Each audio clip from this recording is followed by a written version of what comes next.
Hello, welcome to this introduction to astrology. My name's Lorraine Morgan and I'm one of the principal teachers from ISIS workshops and the Order of the White Lion. A question I'm often asked about astrology is how can a planet or moon or a star millions and millions of miles away possibly have any effect on us? My response is to explain that everything in the universe, including our own bodies, is a form of energy. Everything can be put under a microscope and broken down into molecules, and beyond that, atoms. It's easy to see for ourselves the effect of the moon. It governs our tides, and as we're made up mostly of water, lots of people feel the pull of its energy, and some experience a surge of emotion, particularly around a full moon. It doesn't actually matter how far away the planets are. They revolve around the sun in roughly circular orbits. They all travel at different speeds, and the ripple effect of their movement, like a wave of energy that ripples through the universe, gradually reaches us. We feel the effect of their energy.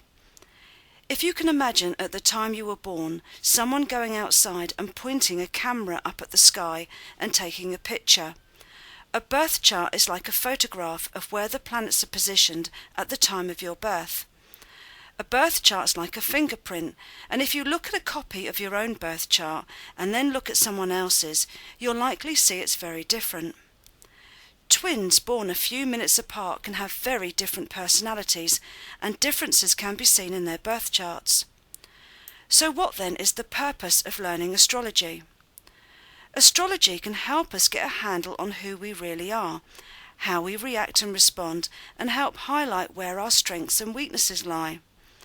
Astrology can get us looking at areas of our life, traits in our personalities, things that we may have never considered looking at before in very different ways.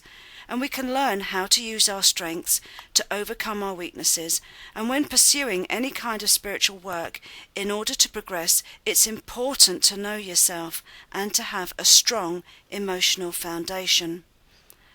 A strong emotional foundation can mean the difference between being able to control emotional reactions and therefore retain control over your life, and potentially handing your power over and losing control every time someone pushes your buttons. So how does astrology work? Each of the planets affect us in different ways. They each represent a different type of energy. For example, the moon represents the way we react and respond on an emotional level. Mars governs our survival instinct, and Venus our urge to love. One way of getting to grips with the various energies they represent is to familiarize yourself with the cosmic family. The cosmic family is much the same as any other family. Each member has a different role to play and a different type of energy or personality. The ruler of the cosmic family is represented by Saturn. He's the granddaddy of them all, a stern, serious, authoritative type of figure and always in complete control. Then you have the head of the family, the Sun. His role is to care and provide for the family. Everything revolves around him. He's highly creative but also demanding. The moon is the wife of the sun and mother of the family. She's very gentle, very caring, with strong motherly instincts. She responds to the needs of her family and will do anything for her husband. Mercury and Venus are the two offspring to the sun and moon. Mercury's very bright, a bit of a yuppie, a promising intellect and always talking. Venus, on the other hand, can be a little spoilt, although loving and able to twist her father, the sun, around her little finger. Jupiter, Neptune, Uranus and Pluto are all siblings to the sun and moon. Jupiter's laid back, far too generous, and never knows when enough is enough. Neptune's a bit of a hippie, a dreamer, romantic, deeply sensitive, and keeps herself to herself. Uranus is the eccentric of the family, very inventive and clever, but a bit off the wall and not at all interested in conforming. Pluto's the black sheep and will not be drawn into the family. There's a magnetic, brooding, almost gypsy quality about him. Finally, there's Mars. Mars is the son of Pluto. Mars is rash, impulsive, willing to lead, but can be uncouth and on a very short fuse. Now that's a very light, fun way of getting to grips with the differences between the planets, but it is useful in helping us become aware of what those differences are. And when studying astrology for ourselves and exploring our own birth chart, by understanding what each of the planets represent and knowing where they're situated at the time of our birth, it's incredibly interesting to see how much of an influence they have on us in our daily lives. The best way of discovering whether astrology really works or not is to study it for yourself and apply what you learn about the planets and signs to your own birth chart. The planets and where they're situated when we're born gives us insights. Each of the planets, and I include the Sun and Moon, interact with each other, and the distance between them determines the sort of relationship they have between them and how they affect us. It's a bit like our personal space. Some people that we gel with and feel comfortable with, like our partners and close friends, we want close to us.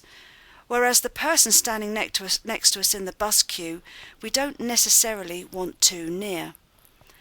So, as we've already established, each of the planets represents a different type of energy and work in different ways.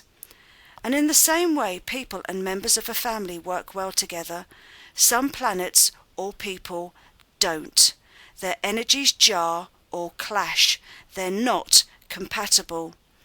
So astrology can help us understand how the planets work for us, or not, as the case may be, and where we might need to help ourselves and adjust and adapt. The planets also align with the signs of the zodiac. And as well as learning more about ourselves by knowing how the planets affect us, it makes a big difference how the planet operates according to which sign of the zodiac it's sitting in. The zodiac is the band of sky that lies either side of the circular path the sun takes over the course of a year. There are 12 signs of the zodiac, and they're divided up into fire, water, earth, and air. And whatever sign or constellation each planet has moved into and finds itself in at the time of your birth will have an impact on how the natural energy of that planet works. For example, if a fiery, forceful planet like Mars is in a fiery sign of the zodiac like Aries, Leo, or Sagittarius, that powerful, forceful Martian energy will be reinforced, and it could be willful and even dangerous if it's allowed to run unchecked. Mars is pure energy.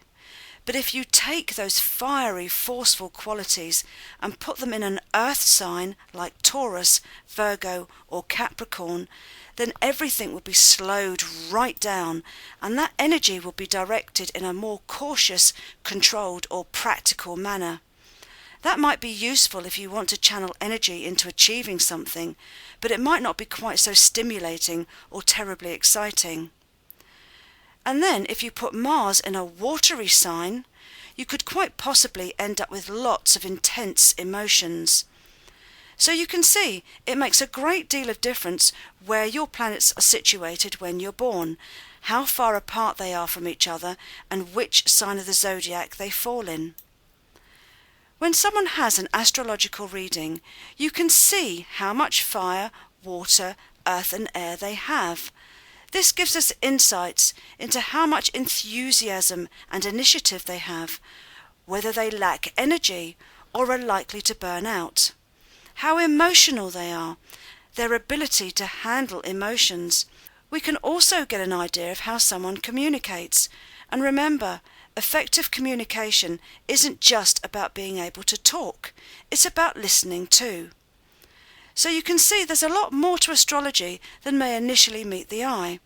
And for the purposes of studying the Qabalah, astrology is an extremely useful tool in helping us get to grips with who we really are, how we operate, and where our creative potential lies. A step-by-step guide to the Qabalah and Tree of Life is now available. Please visit www.isisworkshops.com for more information.